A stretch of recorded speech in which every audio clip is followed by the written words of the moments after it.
안녕하세요. 백두산 금융연구소의 백두산입니다. 요즘 제가 균형재정론은 틀렸다라는 MMT, 현대화폐이론과 관련된 책을 좀 보고 있습니다. 물론 저도 아직까지는 MMT라는 현대화폐이론에 대해서 좀 약간 부정적인 입장을 갖고 있습니다만은 어쨌든 요 책을 주말 동안에 좀 보고 있었는데요. 이거 책 보면서 이런 생각이 들더라고요. 화폐에 관해서 내가 아는 부분을 좀 유튜브로 간단하게 풀어봐야겠다라는 생각이 들더라고요. 이, 뭐 주식하는 사람이 화폐가 뭔 상관이냐 이럴 수도 있긴 있는데, 사실 화폐의 역사나 뭐 이런 거에 관련해서 알면은 이 시장 전체 돌아가는 금융시장의 큰 흐름을 읽을 수가 있습니다. 저걸 알아야지만.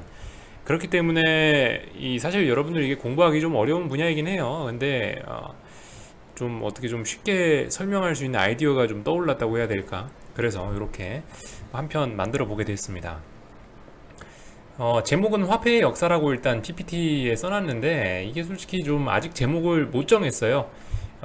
영상 올려놓고 뭐 좀 지나면은 좀 더 재밌는, 좀 흥미로워 보이는 제목으로 바꿀 건데, 아무튼 좀 시작을 해보겠습니다. 실물 경기와 금융 경기의 그 관련성에 관해서 거기에 주목해서 좀 얘기를 해볼 겁니다. 우선은 아주 옛날 옛적 얘기죠. 아주 옛날 옛적에 우리 막 원숭이에서 이제 막 사람 되고 뭐 신석기 시대 어쩌고 저쩌고 뭐 고구려, 백제, 신라 뭐 이럴 때는 이제 사실상 어떤 거래를 할 게 없죠. 왜냐면 거래라는 게 남는 게 있어야 되는 거니까. 옛날에는 농사지어서 먹으면 끝났어요. 뭐 수렵하고 뭐 채취하고 농경사회 해봐야 잉여 생산물이 생겨야지 이제 뭐 거래를 해서 경제 활동이 이루어지는 거 아니겠습니까? 그래서 옛날 같은 경우는 이제 거의 뭐 경제라고 얘기할 만한 게 없었죠. 그러다가 이제 조금 발전이 되고 나서 그나마 최초의 화폐라고 할 수 있는, 약간 잉여 농산물이 생기니까 뭐 잉여 상품이 생기니까 이제 뭐 서로 물물 교환만 하다가, 물물 교환은 너무 힘드니까 우리 뭔가 어떤 공유하는 상징을 써보자라고 해서 이제 뭐 조개 껍질 같은 거, 그런 거 모아다가 서로 그걸 이제 화폐 개념으로 해서 물건을 교환하기 시작한 거죠. 그래서 사실 옛날 같은 경우는 이제 전체적인 경제 규모에 비해서 사실상 뭐 이렇게 교환할 만한 물건이나 이런 건 없다 보니까, 그렇다 보니까 뭐 이렇게 실물 경기 안에 화폐가 조그만하게 이렇게 포함이 되어 있는 그런 부분으로 일단 표시를 해봤습니다. 그러다 이제 시간이 지났죠. 이게 이제 제법 오래 이어집니다. 제법 오래 이어져요. 뭐 로마 시대 뭐 이런 때도 그랬고요. 로마부터 해가지고 사실상 뭐 그죠? 사실상 1970년대까지 이런 흐름입니다. 근본이제, 은본이제 여러분들 많이 들어보셨죠? 이 지금 제가 들고 있는 이 10,000원짜리가 단순히 그냥 10,000원이 아니고 이거를 이제 은행에 들고 가면 10,000원치 금으로 바꿔주는 제도. 그게 이제 근본이제, 은본이제죠. 뭐 은화로 바꿔주면 은본이제고 금화로 바꿔주면 근본이제고. 그래서 어쨌든 요즘엔 이 10,000원짜리가 그냥 단지 가상화폐에 불과하지만, 정부의 신뢰에 의해 발행된 가상화폐에 불과하지만은 옛날에는 그렇지 않았다는 겁니다. 근본이제, 은본이제. 내가 이 돈을 갖고 가면 10,000원치의 금을 줬어요, 옛날에는. 그죠? 이제 이게 인류 역사상 대부분의 케이스에 해당합니다. 이때는 이제 좀 어느 정도 여유가 생겼죠, 그죠?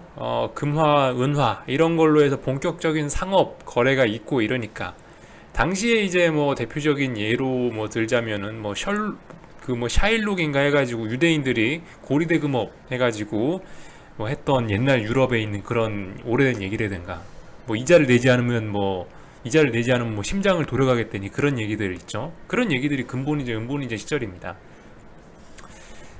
이러면서 이제 이때 뭐 1600년대쯤 되면은 네덜란드 이런 데서 은행이나 주식시장 이런 것도 등장을 하면서 이제 본격적인 어떤 금융시장이라는 게 등장을 하게 됐죠. 사실상 근데 이때까지만 해도 사실상 이 노란색 부분이 돈 부분입니다. 노란색 부분이 금융이고 회색 부분이 실물 경기인데, 사실상 이때까지만 해도 매우 타이트합니다. 이 노란색과 회색, 실물과 금융이 거의 사이즈가 일치했었죠. 이때까지만 해도. 이제 그러다 이제 산업혁명이 터졌어요. 산업혁명이 터졌어. 산업혁명이 터졌는데, 이 산업혁명의 특징이란 게 뭡니까? 뭐 도시화, 산업화죠. 그러면 사실상 그 농사만 짓던 시절에 우리 인류는 경제 성장률이 뭐 0에 가까웠습니다. 거의 몇천 년 동안 0에 가깝다가 산업혁명이란 게 이제 1800년도 영국에서 시작이 되면서 본격적으로 경제 성장률이 이렇게 뛰기 시작한 거죠. 본격적으로. 그러니까 인류가 지금까지 만들어 놓은 이 경제 사이즈의 대부분은 최근 200년 안에 대부분 다 이루어진 겁니다. 그래서 어쨌든 이때 당시에 이제 산업혁명이 나면서 고도 성장을 하게 됐어요. 그래서 어떻게 됐냐? 실물 경기가 간혹 가다가 이 금융시장보다 더 커지는 때가 있어요. 그런 때가 생깁니다. 이게 바로 뭡니까? 디플레이션이에요, 이게. 실물이 커졌는데 돈이 그 금융시장이 그걸 따라오지 못해가지고 거기서 이제 문제가 생기는 거죠. 돈의 가치가 더 올라가는 디플레이션, 불황일 때가 바로 뭐 대충 요런 때라 생각하시면 됩니다. 옛날 뭐 금본위제 이런 거 할 때 솔직히 금의 생산량은 제한이 있지 않습니까? 탄광에서 금광에서 사람들이 금 캐가지고 그거를 동전으로 만들어서 유통시켜야 되기 때문에 뭐 금 채굴 속도가 굉장히 중요하죠. 근데 어느 순간 경제 성장 속도가 금 채굴 속도를 능가하게 된다면 여기서 디플레이션이란 문제가 터지게 되는 겁니다. 그 반대의 경우도 문제가 터질 수 있고 뭐 어쨌든 그래요. 그래서 어쨌든 산업혁명이나 뭐 이때까지만 해도 이게 어쨌든 타이트했습니다.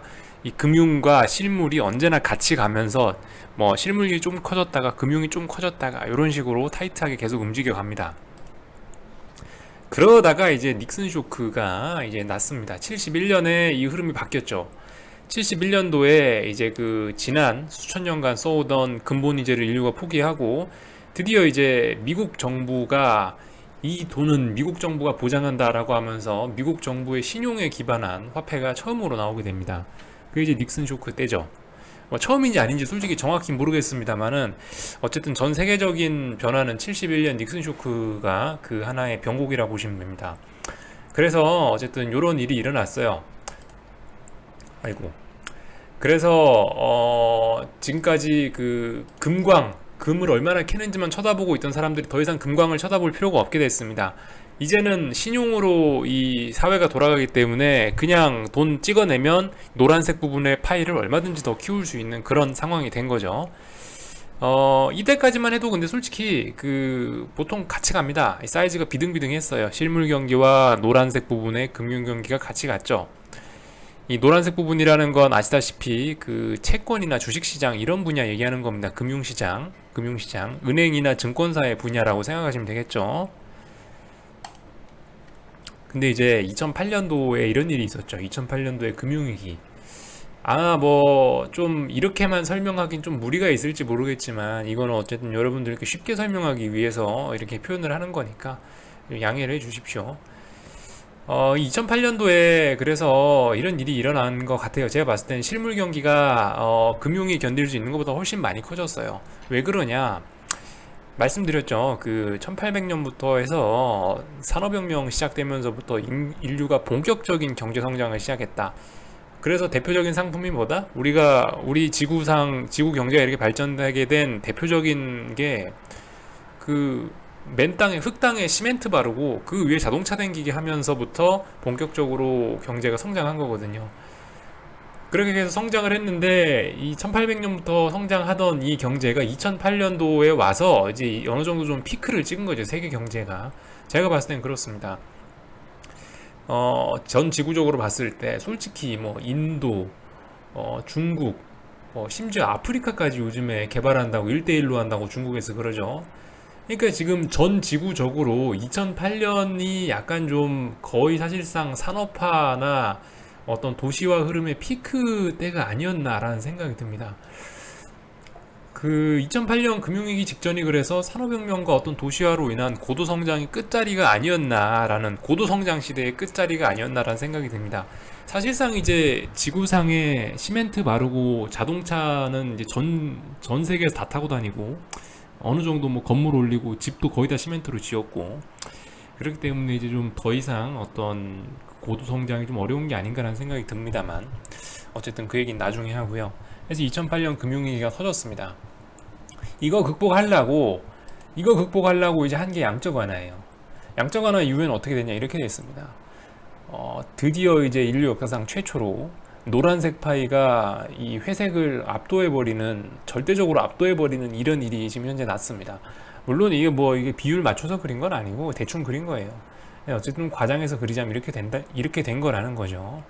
그래서 보시다시피 요즘 채권 시장 버블이 어쩌고 저쩌고 하고 그런 겁니다. 이렇게 되면 문제가 뭐냐면, 이제 여기에 주식하고 채권 이런 게 포함이 돼 있다고 했는데, 옛날 같았으면 어땠다? 옛날 같았으면 이 관계가 굉장히 타이트했기 때문에 어떤 정부의 재정 정책이나 통화 정책을 쓰면 주식시장, 채권시장이 거기에 맞게 따다다다닥 움직여줬어요. 일사불란하게.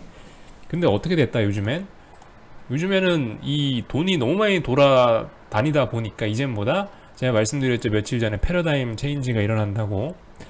그래서 요즘엔 그냥 이제 통화 정책을 써도 뭐 재정 정책을 써도 주식 시장은 이제 그냥, 왜냐하면 돈이 너무 많으니까, 주식 시장에 갈 돈이 너무 많다 보니까 통화 정책을 쓰나 재정 정책을 쓰나 그냥 뭐 주식은 이제 눈치 싸움이 된 거예요.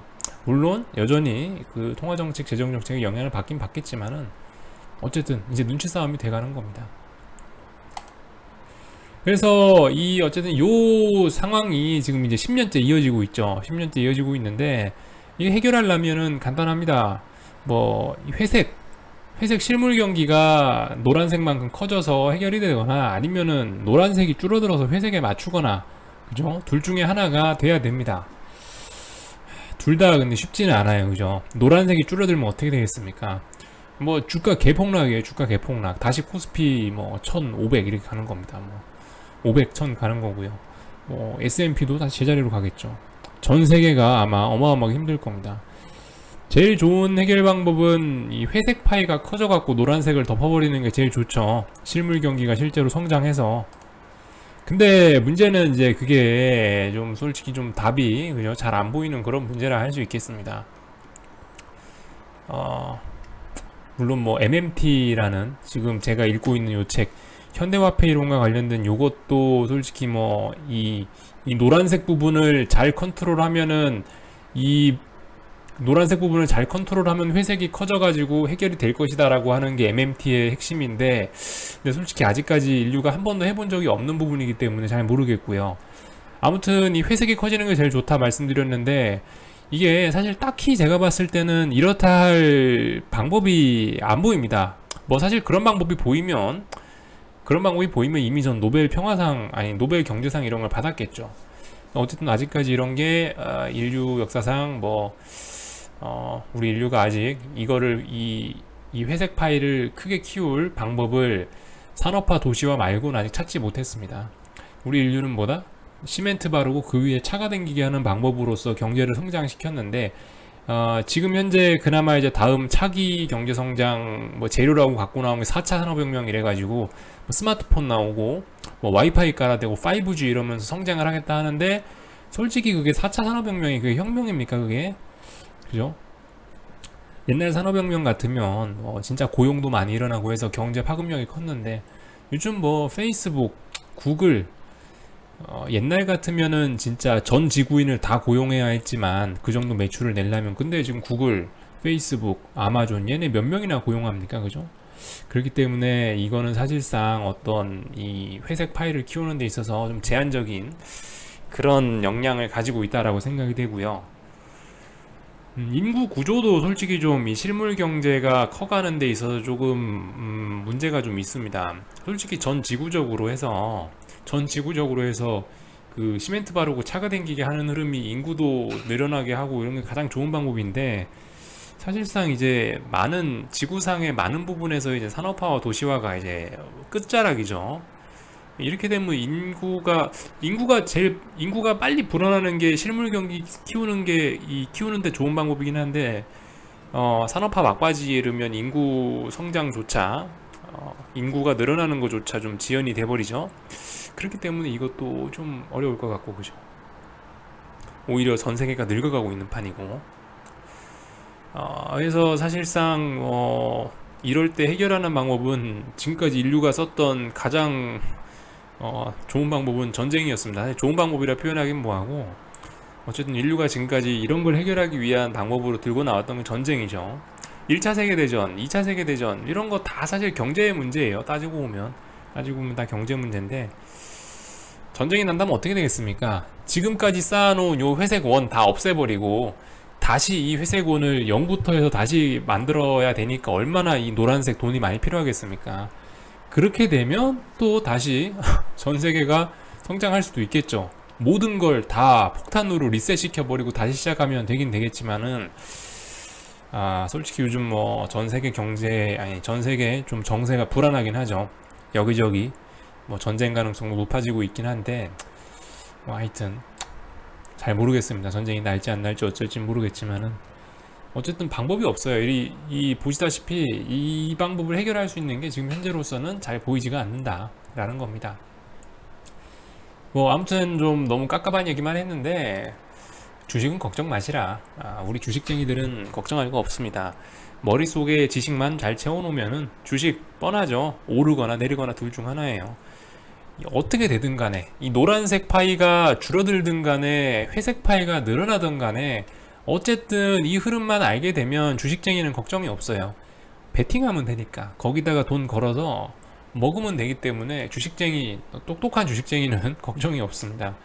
뭐 사실 이런 큰 흐름에서 좀 소외받고 어려워질 사람들이 좀 굉장히 많아질 것 같다는 게 그게 좀 문제죠. 그죠? 주식쟁이는 머리만 똑똑하고 앞으로 좀 그 미래에 대한 통찰력만 있으면 걱정 없다. 라는 게 제 생각입니다. 그래서 좀 길게 떠들어 봤는데요. 도움이 되셨을려나 모르겠습니다. 일단 화폐의 역사 뭐 이렇게 해서 제목을 붙여봤는데 여기서 마치도록 하겠습니다.